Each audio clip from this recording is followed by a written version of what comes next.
The morning a new CEO takes over the world's most awarded airline, you would expect his first overseas trip to be to Seattle, to the Boeing headquarters. His company had just signed the largest wide-body order in Boeing's history, 210 aircraft, 96 billion US dollars. Instead, he flew straight to Toulouse, to Airbus. To shake hands with the manufacturer, his airline had spent 2 years suing in a London courtroom. The airline we are diving into is Qatar Airways.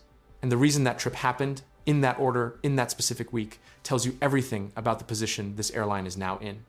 By the end of this video, you will understand why the best airline in the world is also one of the most exposed. Step back in time with me to 1993. The government of Qatar establishes a small national carrier with 2 leased Airbus A310s. Operations began in January of 1994. It carried 124,000 passengers in its first full year, and almost nobody outside the region pays attention. Then in 1997, a man called Akbar Al Baker takes over. He relaunches the airline as a premium operator built around business and first-class traffic. Over the next 27 years, Al Baker turns Qatar Airways from a tiny regional player into one of the most decorated airlines on Earth. The geography of Doha is doing most of the heavy lifting. The city sits roughly halfway between Europe and Southeast Asia. A single hub airport can theoretically connect almost any 2 major cities on the planet. That is, to make it simple, the Gulf carrier model in one sentence.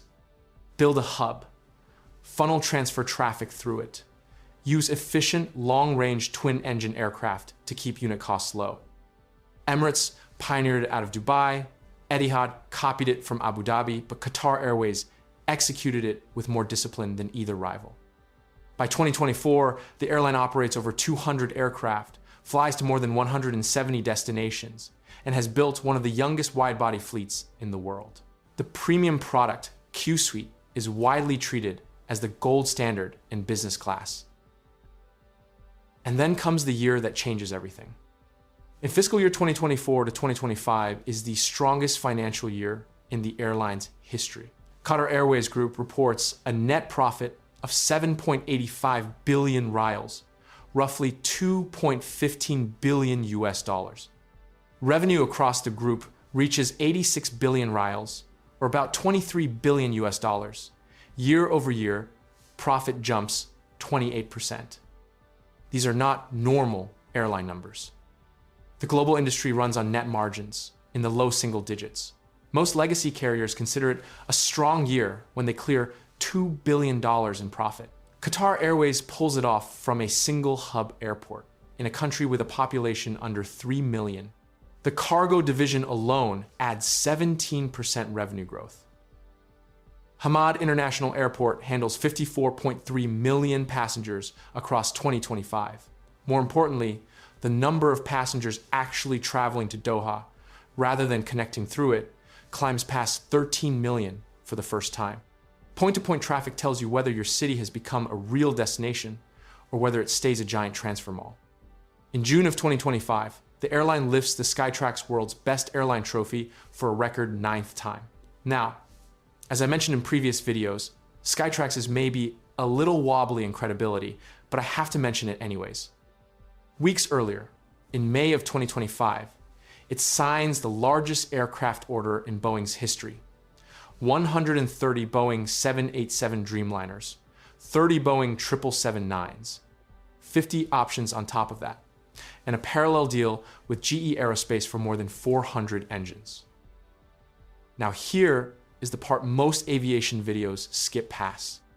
To understand why that Boeing order was so massive and so one-sided, you have to understand what came before it. Because the relationship between Qatar Airways and Airbus had already cracked open in the most public way the industry had ever seen. Rewind to late 2020. Qatar Airways sends one of its Airbus A350s to Shannon in Ireland for a fresh World Cup livery. The aircraft is only 4 years old. When the top coat of paint is stripped, the technicians find something underneath that nobody expected. Cracks in the surface, damage to the layer that protects the aircraft from lightning strikes. The jet never returns to Doha, but was flown to Toulouse instead. What happens next is unprecedented. By August of 2021, Qatar Airways grounds 13 A350s, then 21, and eventually 29. The Qatari regulator revokes the airworthiness certificates one by one. Akbar Al Baker, never shy of a fight, takes Airbus to the London High Court in December of 2021. He starts at $600 million in damages. He escalates the claim to $2 billion. He accuses Airbus of design defects, of safety risks, of refusing to investigate the root cause of the degradation. Airbus fires back hard. The manufacturer insists the damage is cosmetic, that the aircraft are safe to fly. And then, in retaliation, it does something nobody had ever seen a playmaker do before. It cancels Qatar Airways' separate order for 50 Airbus A321neos. But that was not all. After that, they canceled the remaining 19 A351,000 orders too. Qatar's response was immediate. The airline placed an emergency order with Boeing for up to 100 aircraft, including 50 Boeing 737 MAX jets to replace the canceled narrowbodies. The signal was unmistakable. If Airbus would not play, Qatar would walk. The case finally settled in February of 2023. Confidential terms, no admission of liability from either side. Airbus reinstated the canceled orders. The grounded A350s went into a repair program, but the damage to the relationship was done. And that is the missing piece behind the Toulouse trip you heard about at the start of this video. The new CEO was not making a courtesy call. He was undoing the most expensive corporate divorce modern commercial aviation had ever produced. And then, just as that bridge was being rebuilt, geography did what geography sometimes does. On February 28th of 2026, regional tensions between Iran, Israel, and the United States escalated into open conflict. Qatari airspace closed. The corridor that almost every Gulf carrier depends on went silent. Qatar Airways was hit harder than its rivals because of where Doha actually sits on the map. Almost everything routing west of the hub threads through the same narrow strip of contested airspace. The numbers got brutal fast. Qatar Airways canceled more than 12,000 flights across April and May of 2026. It suspended service to more than 60 destinations. And in the most visible single decision of the entire crisis, it grounded all 8 of its operationally active A380 Super Jumbos and parked them at Hamad International Airport. Some aircraft were ferried even further. Roughly 22 Qatar Airways widebodies were flown to Teruel Airport in eastern Spain for long-term storage. The fleet shipped out included A380s, A350s, 787s, and A330s. When an airline starts moving its most expensive aircraft 3,000 miles away from its hub, it is telling you something specific. It is telling you that normal service is not coming back anytime soon. The A380 grounding alone removed 64 first-class seats from the long-haul fleet overnight. Each Qatar A380 carries 8 first-class seats in a 1-2-1 layout on the upper deck. Scheduled A380 departures from Doha for the rest of 2026 are tracking at roughly 920. The equivalent window a year earlier saw over 1,600. That is a 43% reduction in flagship aircraft utilization across a single year. Behind the scenes, the leadership story is almost as turbulent. Qatar Airways is now on its 3rd group chief executive in less than 3 years. Akbar Al Baker stepped down in November of 2023 after 27 years at the top. He was replaced by Badr Al-Mir, the engineer who had run Hamad International Airport and who oversaw both the record financial year and the historic Boeing order.